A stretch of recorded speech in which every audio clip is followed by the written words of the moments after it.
اگر آپ کو ہماری ویڈیو پسند آئی ہے تو ویڈیو کو لائک کریں، چینل کو سبسکرائب کریں اور بیل آئیکن پر ضرور کلک کریں۔ السلام علیکم ورحمۃ اللہ وبرکاتہ۔ میں ہوں محمد عمر عباسی اور آپ دیکھ رہے ہیں میرا یوٹیوب چینل۔ ناظرین کرام، ہمارے اس یوٹیوب چینل کے مقاصد میں سے ایک اہم مقصد اور ہدف یہ بھی ہے کہ ہم اپنے ناظرین کو یعنی آپ کو اپنے ان حضرات کے کارناموں اور ان کی خدمات سے متعارف بھی کروائیں جو کسی بھی وجہ سے پردہ گمنامی میں چھپے ہوئے ہیں اور دنیا ان کے کارناموں سے اور ان کے علوم اور ان کے فنون سے مستفید ہو رہی ہے، لیکن بدقسمتی سے ہم ان سے فائدہ نہیں اٹھا رہے۔ اور انفارچونیٹلی ہوتا یہ ہے کہ ایسے افراد اور ایسی شخصیات سے ہم اس وقت متعارف ہوتے ہیں اور ان کی خدمات ہمارے سامنے آتی ہیں جب وہ ہمارے پاس موجود نہیں رہتے، وہ اس دنیا سے چلے جاتے ہیں۔ حالانکہ انصاف یہ ہے اور ہماری ضرورت یہ ہے کہ ہم ایسے افراد اور ان کی ایکسپرٹیز سے اس وقت فائدہ اٹھائیں جب وہ اپنے کیریئر کے عروج پہ ہوں، تاکہ ہم ان سے کما حقوق مستفید ہو سکیں۔ تو آج ہم اپنے اس سلسلے کا آغاز کر رہے ہیں اور ہمارے ساتھ ایک ایسی شخصیت موجود ہیں جنہوں نے کمپیوٹر سائنس کی دنیا میں خدمات انجام دی اور انہیں آج پاکستان میں نہ صرف بلکہ دنیا بھر میں جو 1% ٹاپ سائنٹسٹ ہیں اس میں انہیں شامل کیا گیا ہے۔ جی ہاں، میری مراد ڈاکٹر مبشر رحمانی صاحب ہیں۔ وہ آج الحمدللہ ہمارے ساتھ موجود ہیں اور آج ہم ان سے جاننے کی کوشش کریں گے ان کی ایکسپرٹیز کے بارے میں، ان کی خدمات کے بارے میں۔ آئیے آپ کو لیے چلتے ہیں ڈاکٹر مبشر صاحب کی طرف۔ السلام علیکم ورحمۃ اللہ وبرکاتہ ڈاکٹر صاحب۔ وعلیکم السلام ورحمۃ اللہ وبرکاتہ۔ جزاک اللہ خیر کہ آپ نے مجھے اپنے پروگرام میں مدعو کیا، اور یہ میرے لیے باعث سعادت ہے میں اپنے خیالات ناظرین کے ساتھ شیئر کر سکوں۔ ہمیں اس بات کا اندازہ ہے کہ آپ ماشاءاللہ مصروف شخصیت ہیں، مختلف جگہ پہ آپ اپنی خدمات انجام دے رہے ہیں، لیکن آپ نے اپنی مصروفیات میں سے وقت نکالا اور آج آپ کے خیالات ہمارے ناظرین وہ دیکھ بھی رہے ہیں اور سن بھی رہے ہیں۔ تو سب سے پہلے میں یہ چاہوں گا کہ آپ اپنا تھوڑا سا تعارف کروا دیں کہ آپ پاکستان میں کس جگہ سے بلونگ کرتے ہیں اور آپ نے اپنی تعلیم کہاں سے حاصل کی۔ جی، میرا تعلق پاکستان کے شہر کراچی سے ہے، اور میری پیدائش بھی کراچی کے اندر ہی ہوئی ہے اور ابتدائی تعلیم کراچی کے اندر ہی ہوئی ہے۔ جو میں نے FSC کیا ہے انٹرمیڈیٹ، وہ گورنمنٹ نیشنل کالج بہادر آباد سے کیا ہے۔ اس کے بعد اللہ پاک نے اپنا فضل و کرم فرمایا اور میرا داخلہ Mehran university of engineering and technology کے اندر کمپیوٹر سسٹمز انجینئرنگ کے شعبے کے اندر ہوا۔ جی ماشاءاللہ۔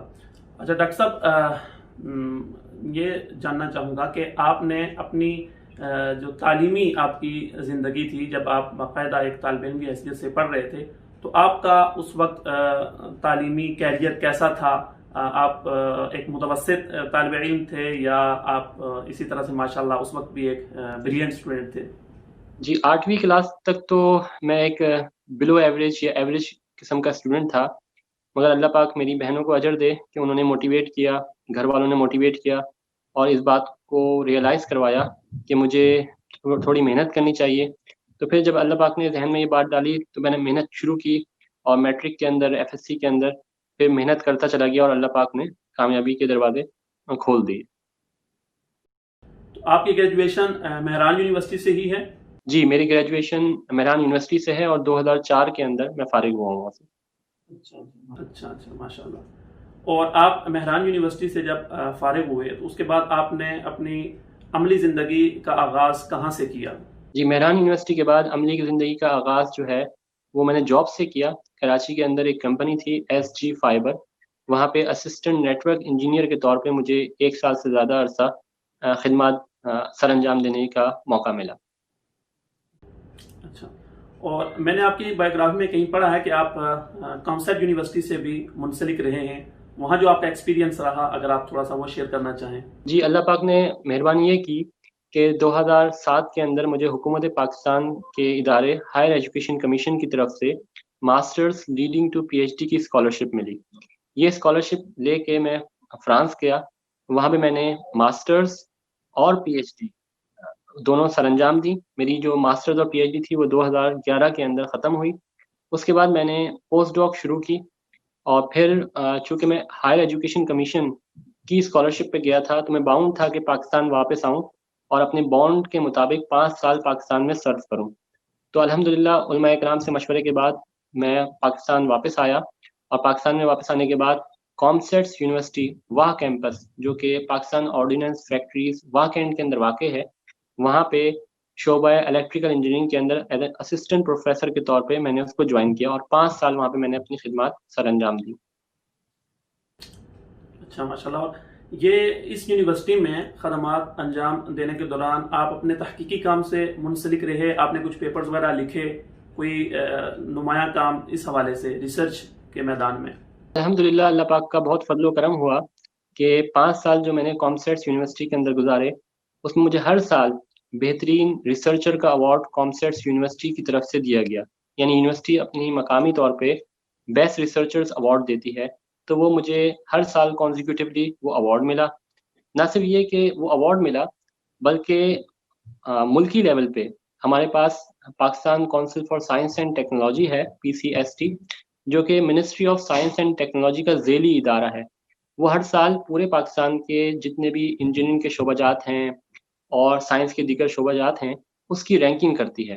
تو 2017 کے اندر مجھے پورے پاکستان کے اندر انجینئرنگ کے شعبے کے اندر پہلا نمبر دیا گیا. یعنی پاکستان کے جتنے بھی انجینئرز ہیں، جتنے بھی سائنسی شعبے سے وابستہ لوگ ہیں، اس میں پہلی رینکنگ دی گئی. تو یہ بہت بڑا میرے لیے اعزاز کی بات تھی. اس کے ساتھ ساتھ پاکستان میں کامسیٹس کے ادارے کے ساتھ منسلک رہتے ہوئے اللہ پاک نے مجھے اور بھی کافی سارے ایوارڈ سے نوازا.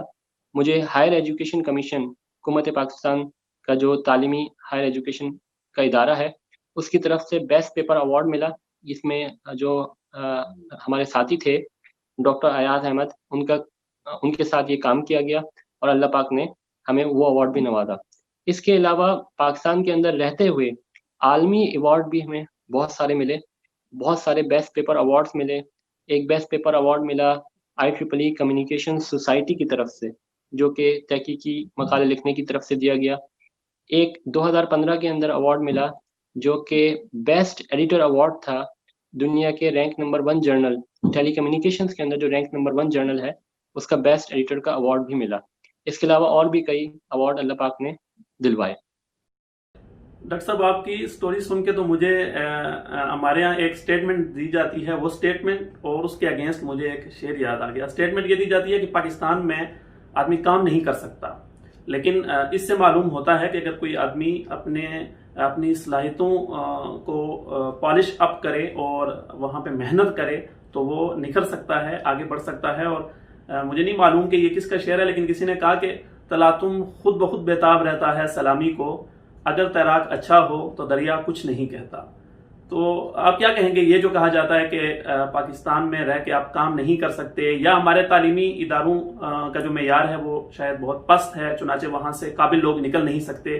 اس پہ اگر ایک آدھ منٹ میں آپ جی دیکھیں، تعلیمی ادارے جو ہیں وہ افراد پر مشتمل ہوتے ہیں.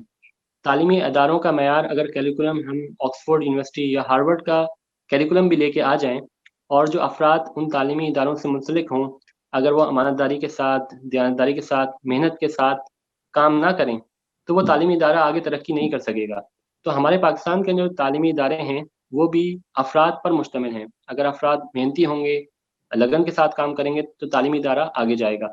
تو پاکستان کے اندر جب میں واپس آیا تو مجھے یعنی یہ اندازہ تھا کہ اگر میں خود محنت کروں گا تو اللہ پاک محنت کو ضائع نہیں کریں گے. تو بڑوں کے مشورے سے، مفتیان کرام کے مشورے سے میں نے محنت شروع کی.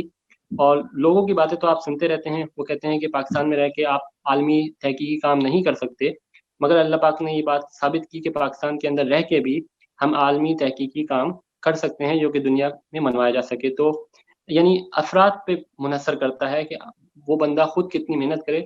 ڈیفینیٹلی رکاوٹیں آتی ہیں، مشکلات آتی ہیں، مگر اللہ پاک اس میں سے راستے نکالتے چلے جاتے ہیں.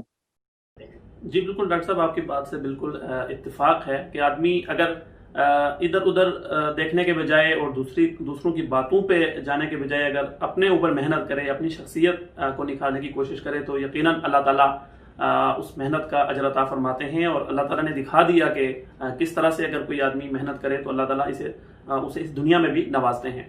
ڈاکٹر صاحب، میں یہ جاننا چاہوں گا کہ آپ پاکستان سے باہر کب منتقل ہوئے، اس کی کیا وجوہات تھی، اور باہر جا کے ابھی آپ آئرلینڈ میں ہیں، کیا اس کے علاوہ کسی ملک میں بھی آپ نے خدمات انجام دی ہیں یا آپ اسی ملک میں ہیں، اور یہاں آپ اپنی خدمات کے حوالے سے بھی ذرا آگاہ کیجیے گا؟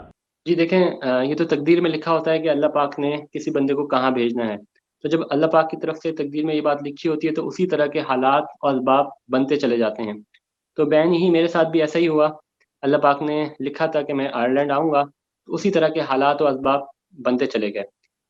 بہرحال الحمدللہ آئرلینڈ آنا ہوا، اور آئرلینڈ آنے کے بعد جو میرا بنیادی گول ہے وہ یہ ہے کہ کسی طریقے سے میں ڈویل نیشنلٹی حاصل کر لوں. اور اس کے پیچھے جو ریزننگ ہے وہ یہ ہے کہ ہم پاکستانی پاسپورٹ کے تحت انٹرنیشنل موبلٹی اتنی جلدی نہیں کر سکتے.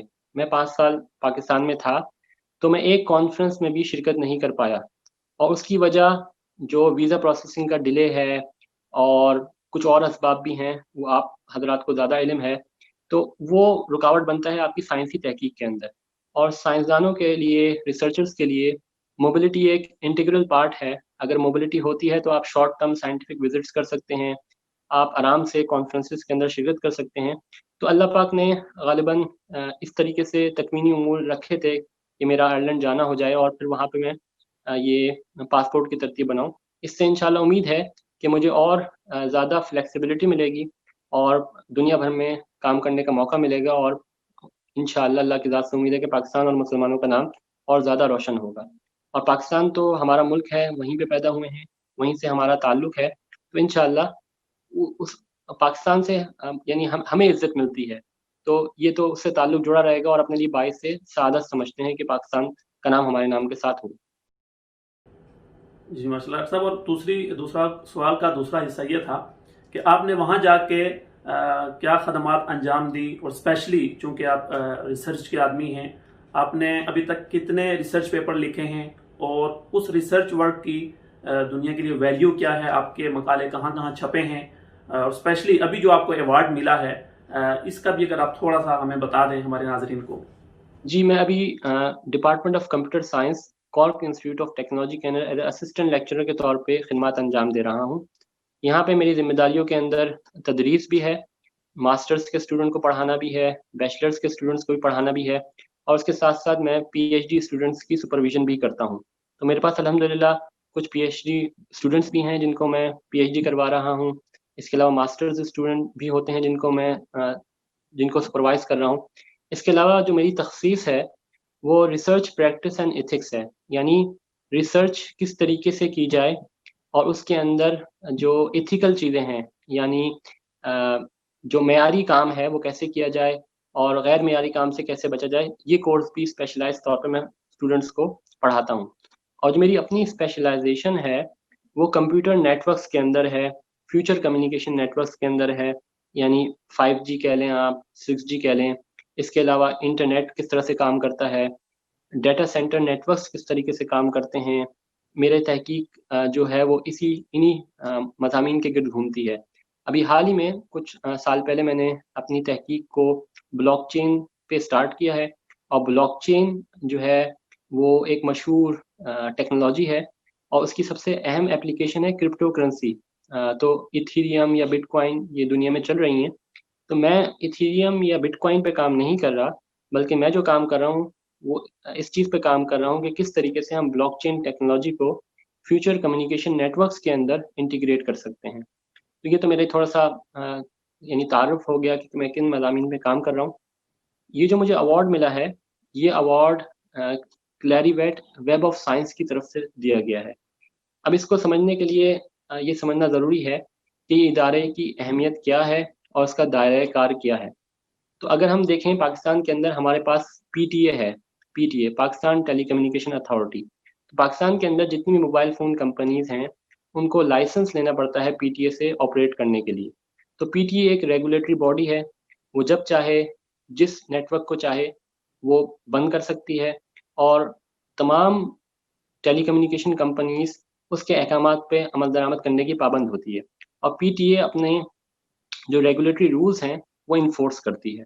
تو یہ بہت ہی زیادہ پاورفل باڈی ہے. اسی طریقے سے پیمرا ہے. پیمرا جو ہے وہ ہمارے میڈیا کو ریگولیٹ کرتی ہے. پاکستان میں کوئی بھی نیا چینل لانا ہو، کوئی پروگرام ختم کرنا ہو، کوئی پروگرام کو چلانا ہو، یہ سارا کام پیمرا کے انڈر آتا ہے. تو یہ دو ادارے ہیں جو کہ ٹیلی کمیونیکیشن نیٹورکس اور میڈیا کو ریگولیٹ کرتے ہیں. اسی طریقے سے یہ تو یعنی ہمارے جو ادارے ہیں یہ ملکی لیول کے ہیں. پوری دنیا کے اندر عالمی معیار پہ سائنس جو ہو رہی ہے اس کو بھی ریگولیٹ کیا جاتا ہے, اور اس کو جو ریگولیٹ کرنے والا ادارہ ہے وہ کلیریویٹ ویب آف سائنس ہے. یہ عالمی ادارہ ہے جو کہ پوری دنیا میں جو بھی سائنسی تحقیق ہو رہی ہے اس کو ریگولیٹ کرتا ہے. مثال کے طور پہ ابھی کووڈ 19 کی ویکسین ایجاد ہوئی ہے, تو یہ ویکسین بایو این ٹیک, فائزر یہ لوگ بنا رہے ہیں, مگر اس کے پیچھے جو سائنسدانوں نے تحقیق کی ہے, اس کا جو فارمولا ایجاد کیا ہے وہ ایک تحقیقی جریدے کے اندر چھپا ہے, یعنی جرنل کے اندر چھپا ہے, اور اس جرنل کا نام ہے نیچر. تو یعنی اگر ہم دیکھنا چاہیں کہ بھائی کووڈ 19 کی ویکسین کام کیسے کرتی ہے, اس کا فارمولا کیا ہے, اس کو چیک کیسے کیا گیا ہے, اس کو ویلیڈیٹ کیسے کیا گیا ہے, تو ہم میڈیا پہ نہیں جائیں گے, ہم اخبارات پہ نہیں جائیں گے, ہم ٹی وی پہ نہیں جائیں گے, بلکہ پیور سائنسی تحقیق کے لیے ہم نیچر جرنل میں وہ تحقیقی مقالہ, وہ ریسرچ آرٹیکل پڑھیں گے. اس کے اندر اس کی پوری ایکسپیریمنٹیشن کی ڈیٹیلز اور فارمولے کی ڈیٹیل ہوگی. تو یہ جو کلیریویٹ ویب آف سائنس کا ادارہ ہے یہ نیچر کو ریگولیٹ کرتا ہے کہ نیچر کے اندر کون سی تحقیق چھپے. یعنی پوری دنیا کے اندر اس وقت 12,000 سے اوپر جرنل ہیں مختلف شعبوں کے اندر. 21 شعبے ہیں سائنس کے, geography, biology, physical sciences, computer science وغیرہ وغیرہ. ان تمام شعبوں کے اندر 12,000 سے اوپر تحقیقی جرنلز ہیں. ان تمام جرنلز کو کلیریویٹ ویب آف سائنس ریگولیٹ کرتا ہے. اگر وہ چاہے تو کسی جرنل کو بند کر دے, اگر وہ چاہے تو کسی جرنل کو یعنی الاؤ کر دے. تو جتنی بھی سائنسی تحقیق ہے دنیا کے اندر وہ ریگولیٹ ہوتی ہے کلیریویٹ ویب آف سائنس کے ذریعے سے. یہ کلیریویٹ ویب آف سائنس ہر سال دنیا کے ٹاپ 1% ریسرچرز کی ایک لسٹ ایشو کرتا ہے اپنے شعبے کے اندر. تو مجھے الحمدللہ کمپیوٹر سائنس کے شعبے کے اندر ٹاپ 1% ریسرچرز کا انہوں نے ایوارڈ دیا ہے. اور یہ ایوارڈ حاصل کرنا مشکل ترین کام ہے. اگر آپ اس کو اس طرح سے سمجھ لیں کہ پورے آئرلینڈ کے اندر صرف ایک کمپیوٹر سائنٹسٹ ہے جس کو یہ کلیریویٹ ویب آف سائنس کا ایوارڈ ملا ہے, جو الحمدللہ اللہ پاک نے مجھے دلایا ہے. پورے پاکستان کے اندر ہمارے پاس کوئی ایسا ریسرچر نہیں ہے جس کو کلیریویٹ ویب آف سائنس کی طرف سے کمپیوٹر سائنس کے شعبے کے اندر ایوارڈ دیا گیا ہو. اور سب سے زیادہ جو ایوارڈ ملے ہیں ڈیفینیٹلی وہ امریکہ کے اندر جو سائنسدان ہیں, محققین ہیں, ان کو ملے ہیں, پھر چائنا ہے, پھر برطانیہ ہے. تو اس سے آپ اندازہ کر سکتے ہیں کہ یہ اس ایوارڈ کی کتنی اہمیت ہے. جی. اور یہ آپ کا جو ابھی تک کا ریسرچ ورک ہے, آپ نے میں نے آپ کی بایوگرافی میں پڑھا تھا کہ شاید آپ 100 کے قریب ریسرچ پیپر لکھ چکے ہیں جو پبلش ہوئے ہیں. تو آپ کے جو یہ ریسرچ پیپر ہوتے ہیں نارملی یہ کس لیول کے جرنلز میں پبلش ہوتے ہیں, اس حوالے سے ذرا آپ بتانا چاہیں گے؟ جی الحمدللہ میری 6 سے زائد کتابیں ہیں جو کہ دنیا کے بہترین پبلشرز کے اندر کی طرف سے چھپی گئی ہیں. اس میں اسپرنگر ہے, CRC پریس ہے, وائلی ہے. تو یہ تو کتب ہو گئیں. اس کے علاوہ جو تحقیقی مقالے ہیں, جو جرنلز ہیں, وہ 100 سے اوپر جرنلز کے اندر وہ چھپی ہیں. اور اس کے اندر جو میجورٹی میرا ورک ہے, یعنی میرا جو فوکس ہے وہ کوانٹیٹی پہ نہیں ہے بلکہ کوالٹی پہ ہے. الحمدللہ مفتیان اکرام سے مشورے کے بعد جو انہوں نے مجھے مشورہ دیا وہ یہ دیا کہ آپ کوانٹیٹی پہ کام نہ کریں بلکہ آپ کوالٹی پہ کام کریں. آپ یہ کام کریں کہ آپ اپنے شعبے کے جو بہترین جرنلز ہیں ان کو نکال لیں. تو میں نے اپنے شعبے کے بہترین جرنلز, ٹاپ 10 جرنلز کو نکال لیا اور پھر ان کو ٹارگٹ کیا اور ان میں اپنی تحقیق کو شائع کرنے کی کوشش کی. اس میں وقت بہت لگتا ہے. ایک تحقیقی مقالے کو چھاپنے کے لیے 1.5 سال تک کا عرصہ لگتا ہے, 1.5 سال 2 سال. مگر ایک مرتبہ پھر تو ڈاکٹر صاحب آپ 150 سال کے ہوں گے کیونکہ آپ 100 ایسے ریسرچ پیپر شائع کر چکے ہیں. نہیں, یہ اصل میں جب آپ کام کرتے ہیں تو اللہ پاک آپ کو برکت دیتے ہیں. تو شروع میں PhD کے اندر آپ کو باقاعدہ تحقیق کرنی سکھائی جاتی ہے. تو PhD کے اندر اگر آپ ایک تحقیقی مقالہ بھی لکھ لیتے ہیں تو وہ بہت بڑی چیز مانی جاتی ہے اور اس کی بنیاد پہ آپ کو PhD کی ڈگری تفویض کر دی جاتی ہے. تو یہ ایک عمل ہوتا ہے جو آپ PhD کے دوران سیکھتے ہیں. پھر اس کے بعد جب آپ میدان میں آتے ہیں تو اب آپ پہ منحصر ہے کہ آپ کتنی محنت کرتے ہیں, کتنا وقت لگاتے ہیں اور کتنے تحقیق میں جان لگاتے ہیں. تو اللہ پاک نے فضل یہ کیا کہ جو 5 سال میں نے پاکستان میں گزارے یہ میرے کیریئر کے بہترین دور ہے. اور اس میں اللہ پاک نے مجھے اتنی برکت دی کہ میں یہ بہترین کام کر سکا. اور آج جو میں ثمرات دیکھ رہا ہوں وہ یہ اسی محنت کا نتیجہ ہے. مجھے اچھی طرح یاد ہے میں صبح فجر کے بعد یونیورسٹی چلا جایا کرتا تھا اور 5 بجے تک تو نارمل تدریسی کام میں مشغول رہتا تھا. پھر 5 بجے کے بعد مغرب کی نماز یا عصر کی نماز پڑھنے کے بعد فریش ہونے کے بعد پھر دوبارہ ایک نشست لگاتا تھا تحقیق کی. اور پھر اللہ پاک نے یہ بھی مجھ پہ کرم کیا کہ مجھے کچھ اسٹوڈنٹس دیے. یعنی میرے پاس زیادہ اسٹوڈنٹس نہیں ہیں, میرا بہت بڑا ریسرچ گروپ نہیں ہے, کچھ اسٹوڈنٹس ہیں, مگر وہ اللہ پاک نے اتنے محنتی دیے, اتنے اچھے دیے کہ انہوں نے محنت اور لگن کے ساتھ کام کیا. تو پھر اس کی وجہ سے آگے چلتے ہیں ڈاکٹر صاحب. ماشاءاللہ آپ کے چونکہ حلیے سے بھی نظر آ رہا ہے, آپ کی گفتگو سے بھی یہ تاثر ہمیں مل رہا ہے کہ اللہ تعالیٰ نے آپ کو دنیاوی کامیابیوں اور کامرانیوں کے ساتھ ساتھ دین کے ساتھ بھی جوڑا ہوا ہے.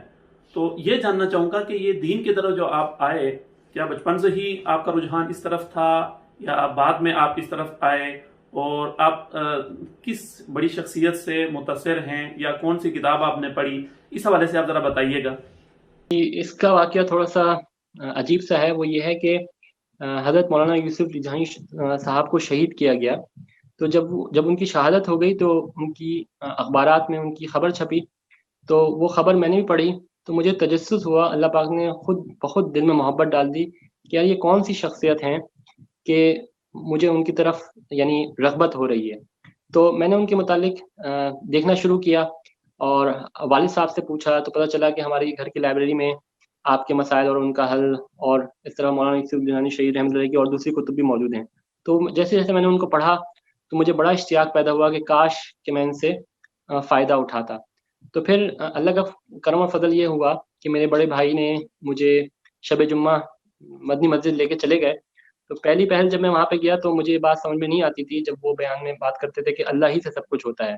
مگر جب 4-5 مرتبہ تکرار کے ساتھ میں شب جمعہ گیا تو میرے دل نے یہ ماننا شروع کیا کہ ہاں اللہ ہی سے سب کچھ ہوتا ہے. اور پھر اس کے بعد ایف ایس سی کے بعد آپ کی چھٹیاں ہوتی ہیں, آپ جو ہے ایگزام کی پریپریشنز کر رہے ہوتے ہیں. تو ایک سیروزہ لگانے کی توفیق ملی. سیروزہ کی جو جماعت تھی وہ تمام ڈاکٹر حضرات پر مشتمل تھی اور ہماری تشکیل جام شوروں کے اندر ہوئی, مہران یونیورسٹی کے اندر. تو وہ 3 دن ایک ٹرننگ پوائنٹ تھے زندگی کے. وہاں پہ ایک پروفیسر صاحب تھے جن کا نام تھا ڈاکٹر رمضان سبھایو. وہ پاکستان میں ڈی ایس سی کی دوسری شخصیت تھے اس وقت. یعنی پاکستان میں اس وقت 2 شخصیات تھیں جن کے پاس ڈی ایس سی کی ڈگری موجود تھی, ایک ڈاکٹر عبد القدیر خان صاحب اور ایک ڈاکٹر رمضان سبھایو صاحب. تو وہ وہاں پہ آئے, انہوں نے انگریزی میں بیان کیا اور پھر اس کے بعد آپ کو پتہ ہے کہ اختلاط ہوتا ہے, بندہ بیٹھتا ہے. تو 3 دن ان کے ساتھ تعلق رہا. تو میں نے ان سے پوچھا کہ حضرت کیا کرنا چاہیے, میں داخلے کے لیے تیاری کر رہا ہوں, مہران یونیورسٹی کے لیے بھی داخلہ ہے, این ای ڈی یونیورسٹی میں بھی ہے. تو انہوں نے مجھے ترغیب دی کہ مہران یونیورسٹی آ جاؤ, اچھی جگہ ہے, محنت کرنا. تو اس طریقے سے جو ہے مہران یونیورسٹی کا دروازہ اللہ پاک نے کھولا اور پھر مہران یونیورسٹی میں میرا داخلہ ہوا. تو یہ گویا کہ دین کی طرف آنے کا سبب ایک مفتی لدھیانوی رحمہ اللہ کی کتابیں بن گئی, اور دوسرا جو آپ تبلیغ سے منسلک ہو گئے تو آپ دین کی طرف آ گئے. جی, اور اس کے بعد یہ ہوا کہ جب مجھے مہران یونیورسٹی کے اندر جوائن کرنا تھا تو میں ہاسٹل میں رہا. تو وہاں پہ میں یعنی دل میں یہ کیفیت تھی کہ کوئی تعلق ہونا چاہیے کسی بزرگ سے, یعنی آپ کو مسائل سامنے آتے رہتے ہیں, کسی عالم سے آپ پوچھتے رہیں. تو میں کراچی میں نے لوگوں سے پوچھا کہ یہ مولانا یوسف رجحانی شہید رحمۃ اللہ کے کوئی شاگرد بھی ہوں گے. تو انہوں نے بتایا کہ بالکل ان کے تقریباً 50 سے زیادہ خلفاء ہیں جو کہ بینات کے اسپیشل ایڈیشن کے اندر ان کے نام لکھے گئے ہیں. تو حیدرآباد کے اندر بھی ہیں. تو وہاں پہ میں نے ان کا نام پوچھ لیا. ان کا نام تھا مفتی محمد نعیم میمن صاحب.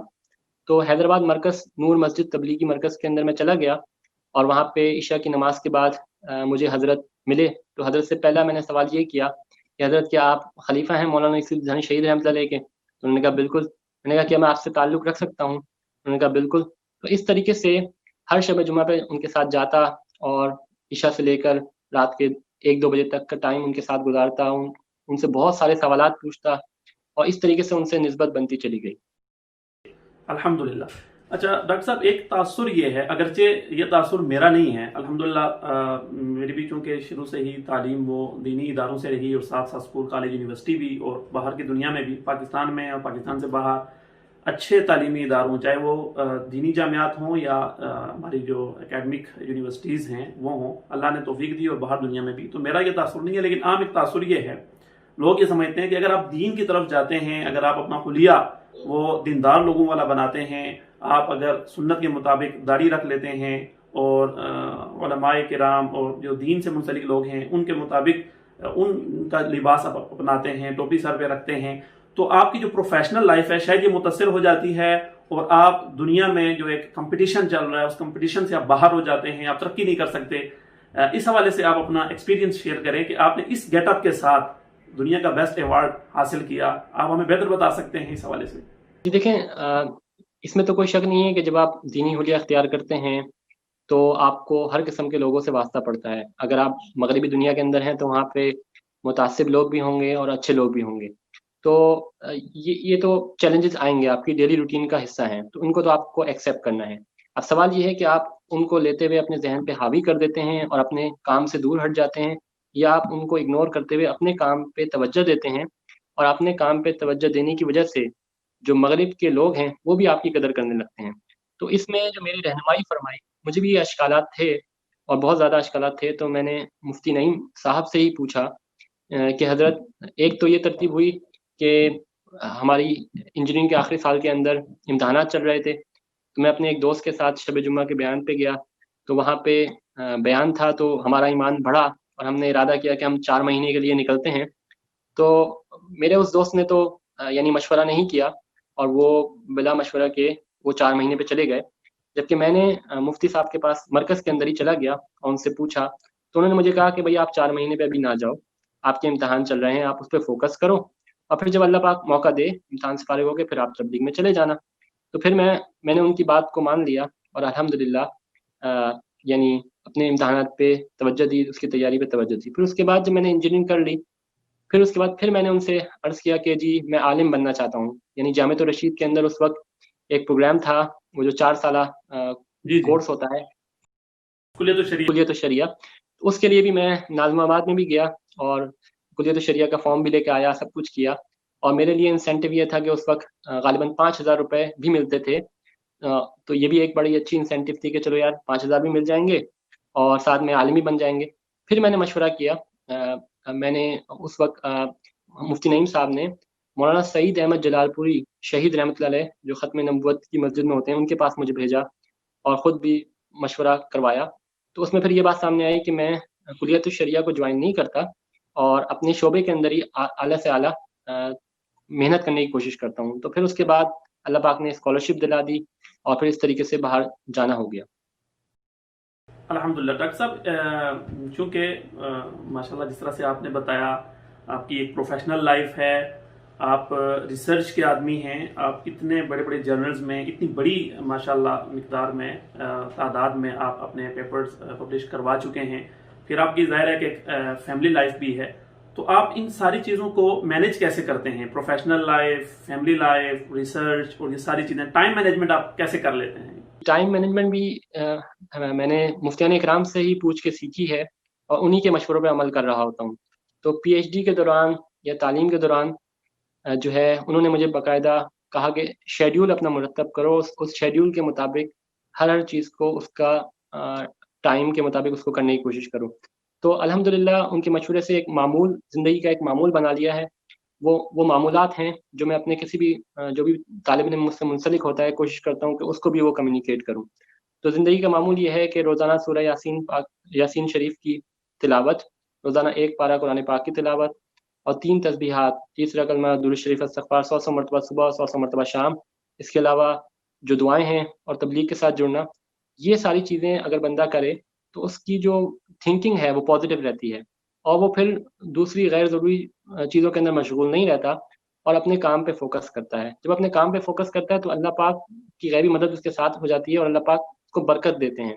اور اس طریقے سے اللہ پاک نے جو ہے نا وہ علماء اکرام کے ساتھ جڑنے کی وجہ سے، مفتیان اکرام کے ساتھ جڑنے کی وجہ سے وقت میں برکت ڈالی. اور ابھی بھی جب مجھے کوئی مشکل پیش آتی ہے تو میں پوچھتا ہوں، تو ایون میں یہ بھی پوچھتا ہوں کہ مثال کے طور پہ اگر میں تنخواہ آ رہی ہے تو تنخواہ کو کن کن مصارف میں خرچ کروں، گھر والوں کو ٹائم دینا ہے تو کس وقت گھر والوں کو ٹائم دوں، کس وقت ان کے ساتھ باہر جا کے واک کروں، بچوں کو کس وقت ٹائم دوں. یہ ساری چیزیں الحمدللہ خطوط و کتابت کے ذریعے سے بھی پوچھتا ہوں, اور فون کر کے زبانی بھی الحمدللہ پوچھ لیتا ہوں. جی یہ آپ نے اپنے معمولات کے بارے میں بتایا, الحمدللہ یہ جان کر بھی ہمیں خوشی بھی ہوئی اور حوصلہ بھی ملا.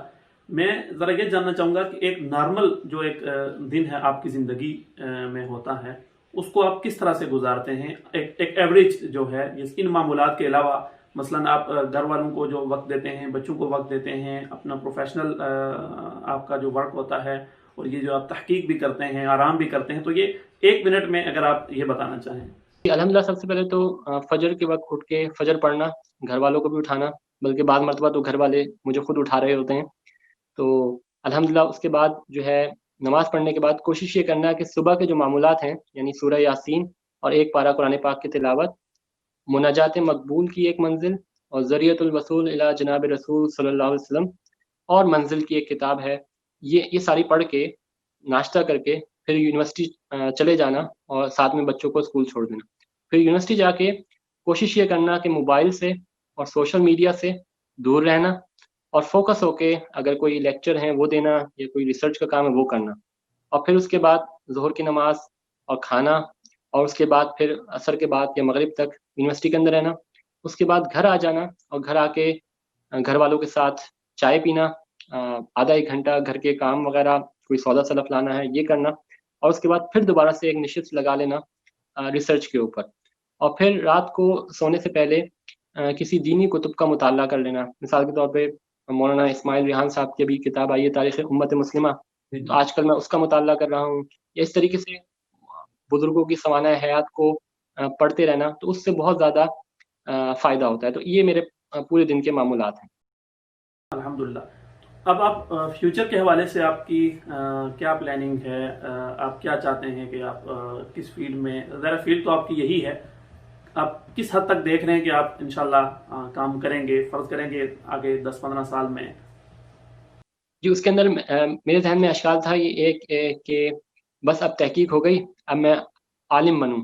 تو میں نے ابھی پھر دوبارہ سے مشورہ کیا, تو مجھے مفتی نعیم صاحب نے یہی مشورہ دیا کہ میں مفتی تقی عثمانی صاحب سے مشورہ کروں, اور میں نے ابھی حضرت سے وقت لینے کی کوشش کر رہا ہوں. انشاءاللہ حضرت سے یعنی رابطہ کرنے کی کوشش کر رہا ہوں, تو پھر حضرت جیسے کہیں گے انشاءاللہ اس کے مشورے کے مطابق ہی کام کروں گا. جو غالب گمان ہے, جو حضرت سے پہلے انٹریکشن ہوئی ہے یا مفتی نعیم صاحب سے یا علماء کرام سے, وہ یہی ہے کہ وہ یہ کہیں گے کہ آپ اپنے شعبے کے اندر ہی لگے رہیں اور اسی کے اندر اور زیادہ ترقی کرنے کی کوشش کریں. کیونکہ میری اپنی ذاتی خواہش تو یہ ہے کہ میں یہ ساری تدریس اور ریسرچ چھوڑ کے عالم بن جاؤں. مگر جب بھی میں نے یہ بات خواہش ان کے سامنے ظاہر کی ہے, انہوں نے یہی کہا ہے کہ آپ کے لیے بہتر یہ ہے کہ آپ اپنے شعبے کے اندر اچھے سے اچھی تعلیم یعنی اس کو فروغ دیں, ریسرچ کو فروغ دیں, اور اس پہ کام کریں, اور اس سے انشاءاللہ پاکستان کو بھی نفع ہوگا, مسلمانوں کو بھی نفع ہوگا انشاءاللہ.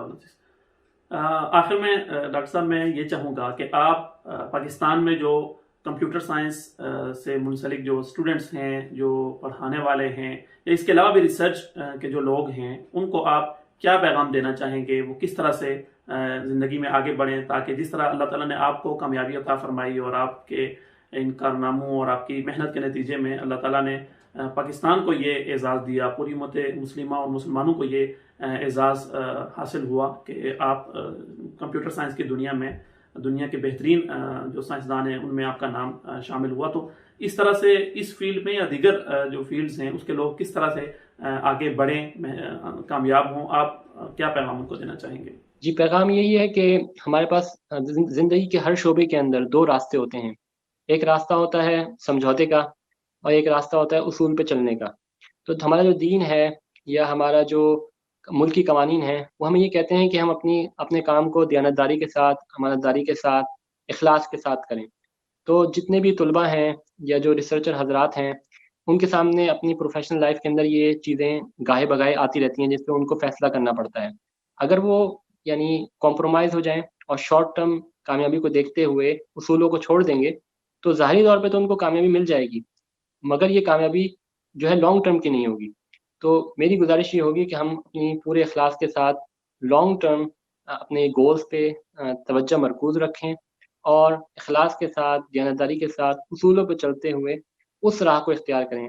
یہ لازمی ہے کہ جب اس راستے کو اختیار کیا جائے گا تو کامیابی اتنی جلدی نہیں ملے گی، آپ کو اندھیرا نظر آتا ہے، مگر اللہ پاک نے کچھ ایسی برکات رکھی ہیں جب بندہ اصولوں پہ چلتا ہے اور جب اخلاص کے ساتھ، دیانتداری کے ساتھ چلتا ہے سچ کے راستے پہ، تو اللہ پاک پھر اس کی برکات دنیا میں ہی اس کے سامنے ظاہر کر دیتے ہیں۔ تو بس یہی ہے کہ اپنے شعبے کے اندر، جس بھی شعبے کے اندر آپ ہیں، کمپیوٹر سائنس کے اندر ہوں یا کسی اور تحقیقی مضمون کے اندر آپ اپنی تحقیق کر رہے ہوں یا تدریس کر رہے ہوں، تو اس کے اندر بس اصولوں کو سامنے رکھتے ہوئے اور اخلاص کے ساتھ چلیں، انشاءاللہ سچ کے راستے پہ چلیں، اللہ پاک کامیاب کر دے گا۔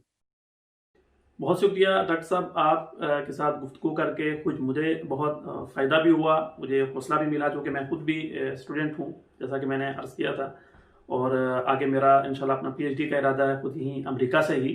تو آپ کی گفتگو سے، آپ کا جو دن بھر کا ایک شیڈول ہے، ان ساری چیزوں سے الحمدللہ مجھے بھی سبق ملا، اور یقیناً ہمارے ناظرین کو بھی اس سے فائدہ ہوا ہوگا۔ اور آپ ایک مصروف آدمی ہیں، اور آپ نے اپنی مصروفیات میں سے وقت نکالا، اس پر میں بہت شکر گزار ہوں آپ کا، اور اللہ تعالیٰ سے دعا ہے اللہ تعالیٰ آپ کے ان کاموں کو پاکستانیوں کے لیے، مسلمانوں کے لیے، بلکہ ساری انسانیت کے لیے ایک خیر اور برکت کا ذریعہ بنائے۔ اگر آپ کو ہماری ویڈیو پسند آئی ہے تو ویڈیو کو لائک کریں، چینل کو سبسکرائب کریں اور بیل آئیکن پر ضرور کلک کریں